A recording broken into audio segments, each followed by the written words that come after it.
Nani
ezalisaka mbote ya soka mama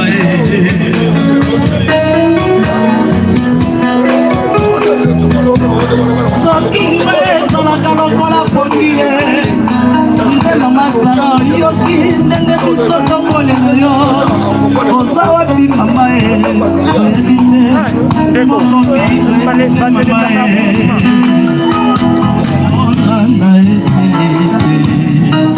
liwa ezali liwa te tokomotana lisusu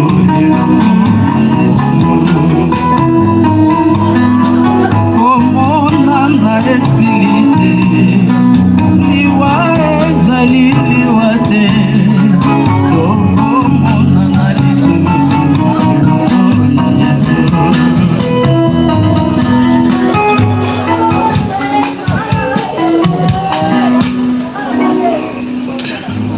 Honorables, leurs excellences, estimées personnalités, membres de la famille éplorée, chers consoeurs et confrères de la presse, Madame, Monsieur, toute considération respectée, au nom du comité d'organisation de ces obsèques de notre sœur Sarah Fanny Lopada Cruz, nous vous disons bonjour et vous remercions pour votre présence en ces lieux. Qu'il me soit permis en ce jour douloureux de vous présenter le programme de la cérémonie du jour qui s'articule de la manière suivante. Nous commencerons d'abord par la prière des circonstances qui sera dite par un représentant de l'église Parole de Vie, le pasteur Mabungu.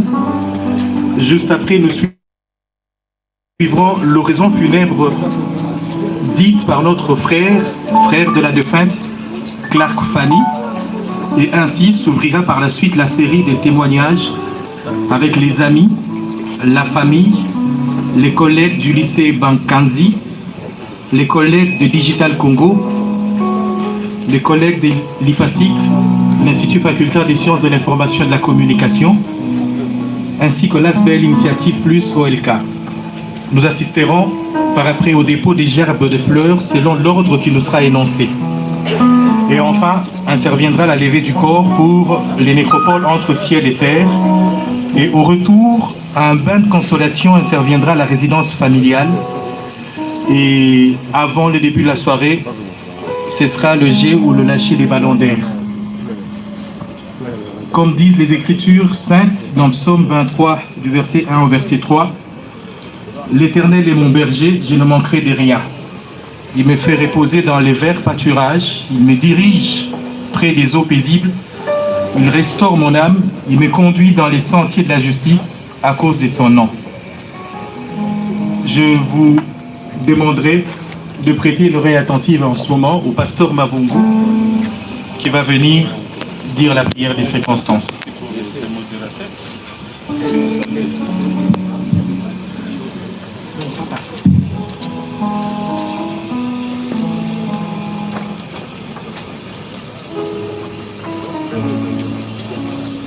Merci pour la parole. Vous savez que notre sœur Sarah était chrétienne. Elle a gardé sa foi en Jésus. Et nous remercions le Seigneur du fait qu'avant toute chose, que la parole du Seigneur, que la prière soit faite.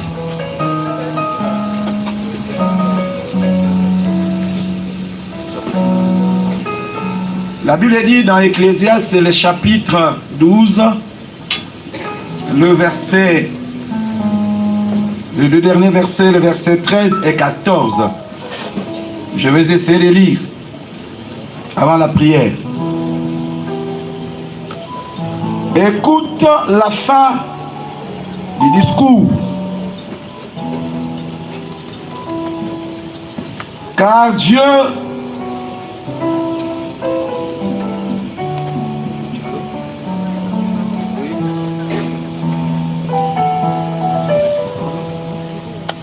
écoute, je reprends parce que je ne vois pas bien, la lumière me tape là, je ne sais pas bien voir. Je vais relire.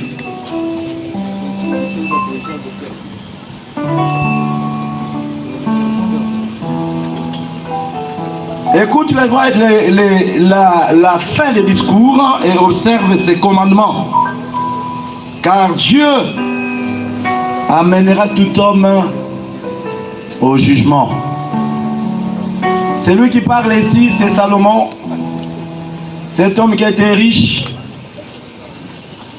Je ne sais pas, il y aura un homme sur la terre qui sera riche comme lui. Mais à la fin de sa vie, il conseille aux hommes. Et il dit, écoutez la fin du discours. Crains Dieu et observe ses commandements. Car Dieu amènera tout homme au jugement. Crains Dieu et observe ses commandements. Car Dieu amènera tout homme au jugement. Notre sœur a craint Dieu. Elle a terminé sa course. Et le jugement l'attend. Certainement pour un repos éternel. À toi et moi qui avons encore la grâce de bénéficier du souffle de la part de ces dieux. À toi et moi de les craindre et d'observer ses commandements. Parce que le jour vient où chacun de nous se tiendra devant ses dieux, où il répondra par rapport à ses œuvres, cachées ou connues. C'est ce qu'Ecclésiaste nous dit. Que la sagesse soit communiquée à chacun de nous, alors que je vais prier déjà. Ce qui est arrivé à notre sœur, personne ne l'attendait certainement. En tout cas pas moi. Mais celui qui est le maître du souffle a récupéré le souffle. Ce qui lui est arrivé, t'arrivera peut-être demain. Mais crains Dieu, observe ses commandements, parce que tu te tiendras devant lui. Je vais prier. Et je vous demanderai s'il vous plaît de vous tenir debout pour honorer celui qui est le maître du souffle, l'Éternel des armées, Jésus-Christ de Nazareth.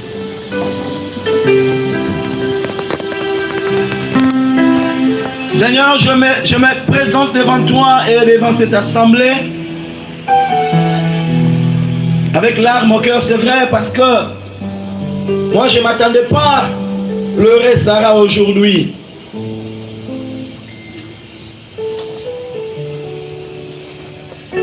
Tu l'as récupéré tôt, Seigneur.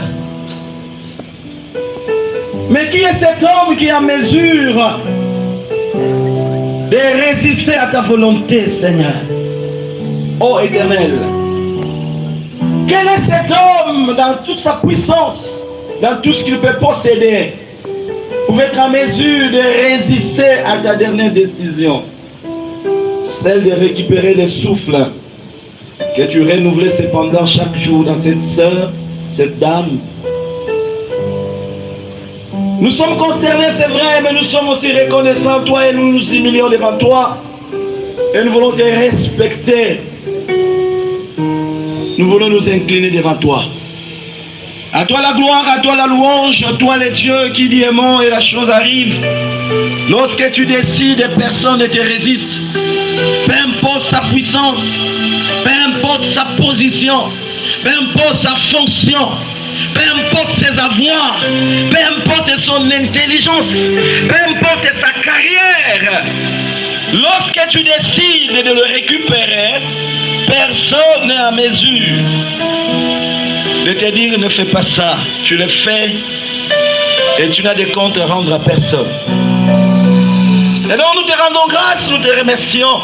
Surtout d'avoir gardé cette sœur, d'avoir gardé son cœur attaché à toi, son âme attachée à toi, même si son corps va être retourné dans la terre selon ta parole, en poussière. Mais sa foi, son âme est vivante. Elle vivra éternellement, puisque ta parole dit également, heureux dès à présent ceux qui meurent dans le Seigneur, parce qu'ils se reposent de leurs œuvres et leurs travaux et leurs œuvres les suivent. Merci de nous consoler, de consoler maman, consoler son mari, consoler l'enfant, consoler